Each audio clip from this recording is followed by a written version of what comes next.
January 1892. Sandringham. Prince Albert Victor is 28 years old. In just a few weeks, he is supposed to marry Mary of Teck. From birth, he has been expected to become king one day. 6 days after his birthday, he is dead. And that is where a second story begins. Because few British princes of his generation would later be followed by so many dark claims. That he died of syphilis. That his body had already been seriously ill for years. That his premature birth shaped his entire life. That he was involved in one of the biggest sex scandals of Victorian London. And then there is the most famous claim of all. Prince Albert Victor was Jack the Ripper. But how much of that actually stands up to scrutiny? Myth 1. Albert Victor died of syphilis. This claim has survived to this day. Later writers turned Albert Victor into a young man whose body had already been damaged by syphilis. The disease was used to explain his learning difficulties and later even his early death. But the crucial medical evidence is missing. Reports from his final illness name influenza, followed by pneumonia. There is no documented diagnosis of syphilis as the cause of his death. Even so, that claim later became important, because it provided the material for an even more spectacular myth. Myth 2. Prince Albert Victor was Jack the Ripper. A grandson of Queen Victoria as a serial killer sounds like a story that practically sells itself. But the theory did not emerge during the Whitechapel murders of 1888. It only became popular decades later. From 1970 onward, a claim began circulating that a member of the royal family had been mentally destroyed by syphilis and committed the murders.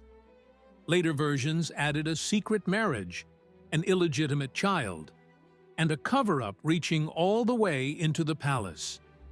The problem is surprisingly simple. Albert Victor was not in London on crucial dates. Contemporary court records document his whereabouts. In September 1888, he was staying with the royal family at Balmoral. He took part in hunting trips there while Jack the Ripper was active in London. A man cannot be in Scotland and Whitechapel at the same time. The most spectacular accusation against Albert Victor therefore collapses against his own travel schedule. Myth 3. Albert Victor was a client at Cleveland Street. In 1889, London police discovered a male brothel in Cleveland Street. During the investigation, names from the highest levels of society emerged. One of them was Lord Arthur Somerset, who belonged to the circle around Albert Victor's father. Before long, the prince's name began to circulate as well. Especially outside Britain, newspapers claimed that Albert Victor had visited the house himself. Over time, the rumor was treated almost like a fact, but no conclusive evidence for it exists. His name was connected to the scandal, and the royal circle really was affected by it. That does not prove Albert Victor himself was there. It shows how easily proximity to a scandal can later be retold as direct involvement. Myth 4.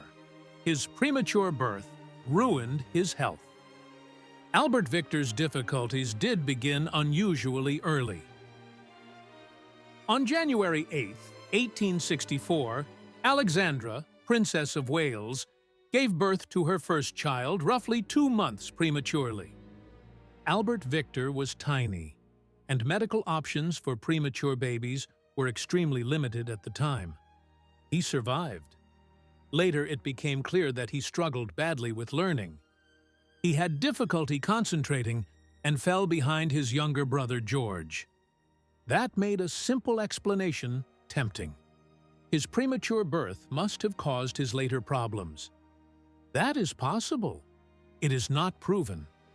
There was even speculation that Albert Victor heard less well than his teachers realized.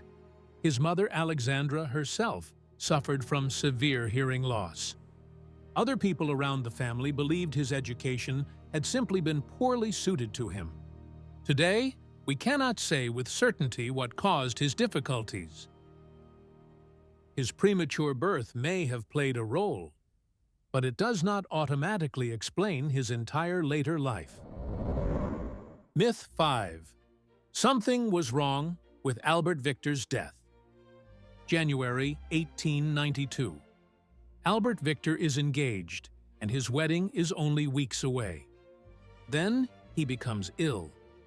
Within days, his condition deteriorates dramatically. A future king dies at the age of 28.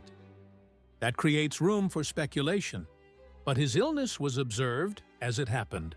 Doctors treated him, newspapers published medical bulletins, and his family gathered at Sandringham. Albert Victor fell ill during a major epidemic wave, then known as Russian influenza.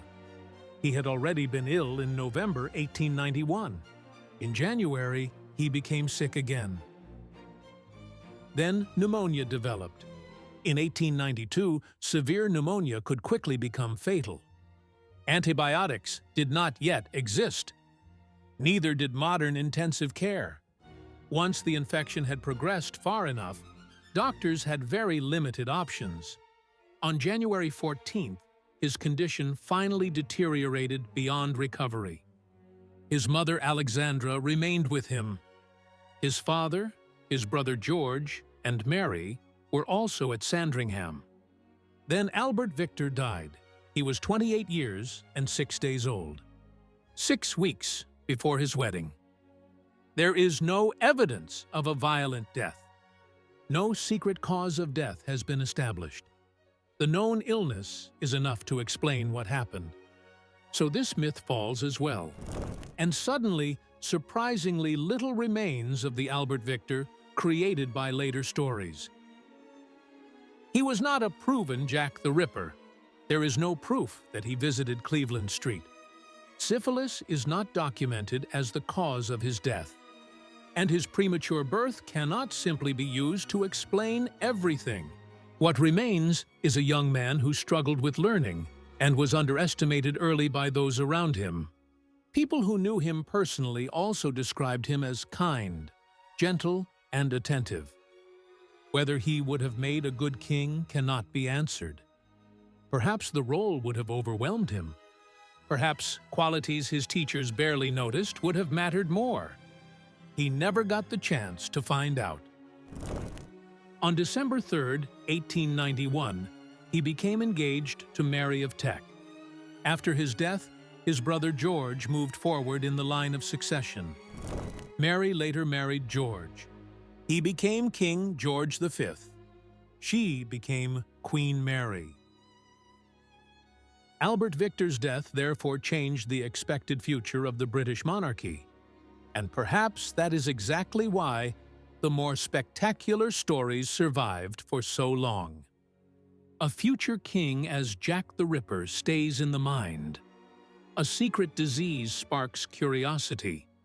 A palace cover-up promises a mystery. A 28-year-old man dying of pneumonia during an epidemic can seem almost ordinary by comparison. 6 days after his birthday, Albert Victor was dead. After that, he could add nothing more to his own story. Others did it for him. And the gaps became myths.